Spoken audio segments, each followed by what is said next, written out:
Happy Thanksgiving and welcome to Thought on Turkey Day Thursday. And today I was thinking, and I don't know why I've been seeing this everywhere lately, but a lot of tutorials and news articles saying crop in camera. And I'm trying to ask myself, well, when would I ever crop in camera? And the answer is never.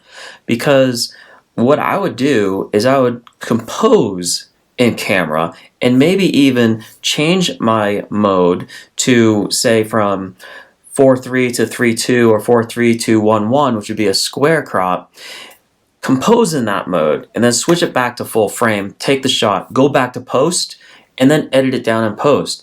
Because I think what you're doing when you crop in camera is you're losing all the rest of the picture that when you get back into post and you look at it, you may have discovered that, you know what, I should have cropped that slightly to the left or slightly to the right.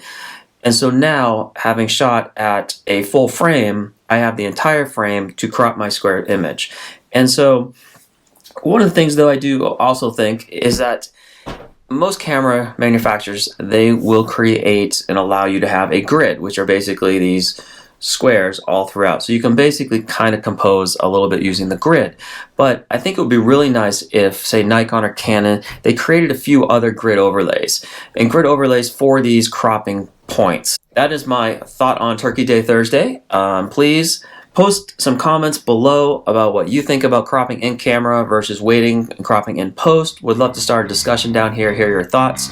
Otherwise, please come back next week and join me for another Thought on Thursday. Have a great Thanksgiving, guys.